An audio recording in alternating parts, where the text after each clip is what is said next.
A dust storm warning remains in effect until 8 p.m. for Kendall, northeastern LaSalle, northwestern Will, southeastern DeKalb, southeastern Cook, northern Porter and northern Lake counties. At 6:45 p.m., a wall of dust was along a line extending from near Sandwich to near Chesterton, moving north at 45 miles per hour.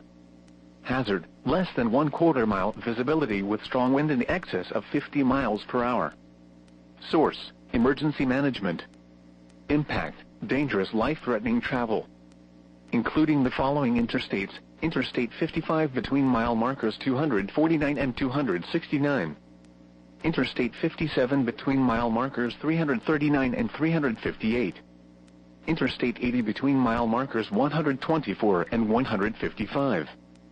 Interstate 90 between mile markers 104 and 107. Interstate 94 between mile markers 62 and 74.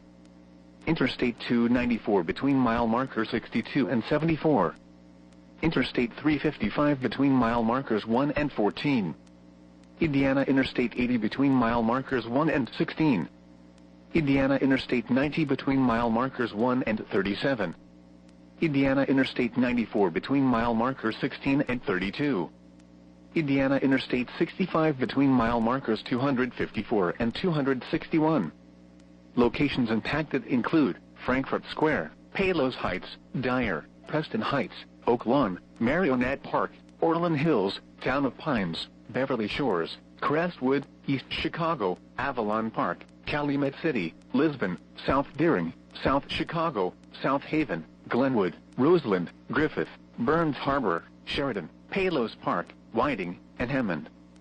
This includes Indiana University Northwest, Purdue University Northwest Hammond, Sandwich Fairgrounds, University of St. Francis, Windy City Thunderbolts Field, Chicagoland Speedway, Route 66 Raceway, Credit Union 1 Amphitheater, Indiana Dunes State and National Park, Joliet Junior College, Joliet Slammers Baseball, Lewis University, Moraine Valley Community College, Prairie State College, South Shore Railcats Baseball, and South Suburban College.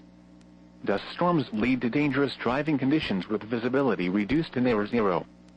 If driving, avoid dust storms if possible.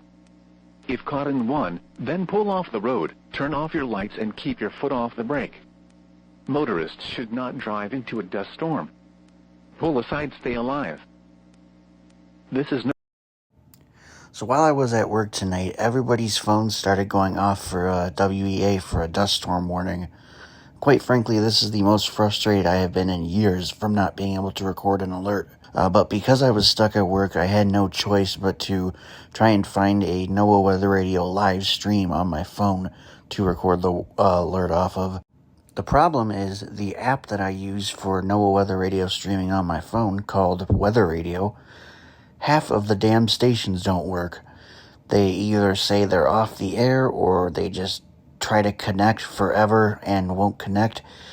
So trying to connect to the Crystal Lake and Lockport streams proved impossible. And those are the two streams I would usually, stream off of my actual weather radio at home. So I had to look elsewhere for other stations. So I went to NOAAweatherradio.org, which is a website that has a bunch of NOAA Weather Radio station streams from all over the country. Now, the only station on here that actually worked that was anywhere remotely close to my area was station KZZ58 out of Kankakee, Illinois. Now, this station is several counties to the south of my actual area, but they were still under a dust storm warning down there in Kankakee. The problem is they weren't under the exact same dust storm warning that I was under. So here's all of the alerts, including the dust storm warnings that were in effect. Now, these were two separate dust storm warnings that actually, in a small area in southern Cook County, overlapped each other. Now, the dust storm warning that I was actually under myself while I was at work in DuPage County, and where my home in Kane County is under, that was dust storm warning 1. The dust storm warning, however, that I was able to record off of the Kankakee NOAA Weather Radio station was dust storm warning 2. So, although technically they were two different dust storm warnings, they were, bordering each other, so I counted them as sort of the same one. So again, this is dust storm warning 1 that I was under, and this is dust storm warning 2, the nearby one that I was able to record the stream for. But in the end, they were pretty much the same alert to me, because as you can see, we did get hit with the dust storm while I was at work. This is a picture I took of my car when I got out of work several hours later. And as you can see, it looks like the dust storm completely took a shit on my car. So it was a very real dust storm that moved through our area. And when I got home, I was able to record the scrolls of the alert in the history on my radios.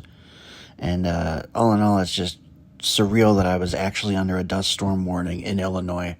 It's crazy to think about.